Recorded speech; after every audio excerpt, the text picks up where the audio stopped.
At a first glance, climate change and gender equality may seem to separate disconnected questions. In fact, they're very closely interconnected. Let us look at some of the key elements of this connection.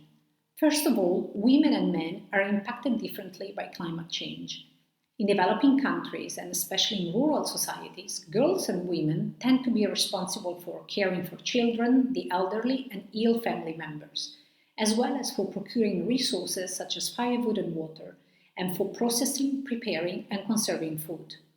UN data show that women can spend up to 12 hours a week fetching firewood, and they spend much more time than men cooking. Climate change is also directly connected to key livelihoods on which women depend, starting from agriculture and natural resource management.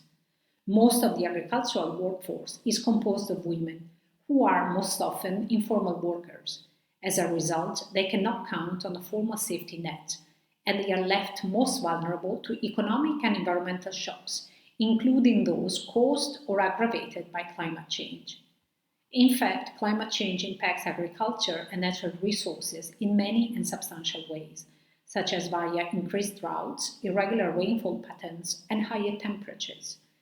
Consequences such as a decrease in water availability, reduced land and crops productivity directly threaten those livelihoods that are based on agriculture and natural resources. So they pose a direct threat to women in particular, both because many women are informally occupied in the agricultural sector and directly depend on natural resources for their traditional roles in the household, but also because women's workload increases as they need to walk longer distances to find and fetch resources. And the more time girls and women have to spend to procure resources, the less time they have available to invest in training or income-generating opportunities or leisure. It is also important to note that when women are collecting firewood and water, they are often exposed to the risk of rape and harassment. So here as well, the more time they invest to collect resources, the higher their exposure to safety risks. Climate change also affects food availability and production. Decreasing food production because of climate change reduces food intake and nutrition as a whole.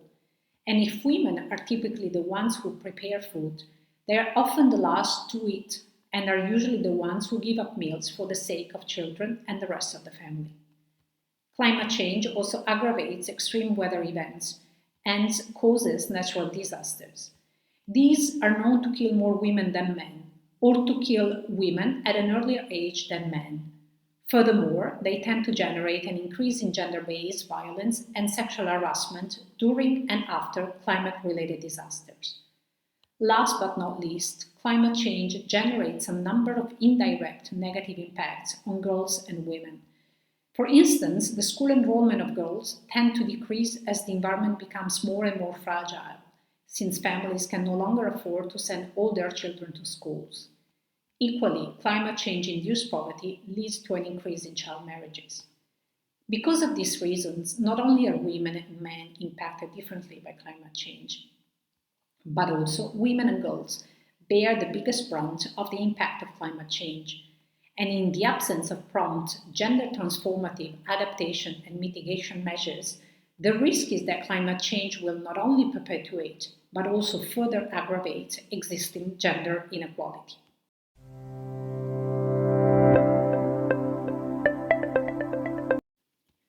While girls and women bear the biggest brunt of the impact of climate change, they are more than just climate victims.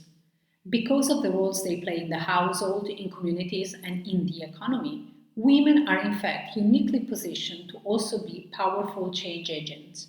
They tend to be more sensitive to environmental concerns, and so they are strong and powerful advocates of environmental protection, mitigation, and adaptation. Because of their direct engagement and expertise in sectors such as natural resource management and in the agriculture, women also possess specific expertise on how to best preserve and manage natural resources, also and particularly in a scenario where climate change directly threatens the environment. Additionally, women have different coping mechanisms than men. So it is very important that also girls and women are given the space to share their voice, talents, views, and needs, to contribute to shape and drive the climate agenda as well as the sustainability agenda as a whole. Girls and women need to be engaged not only and just as climate victims, but also and especially as powerful drivers of strategies in response to climate change.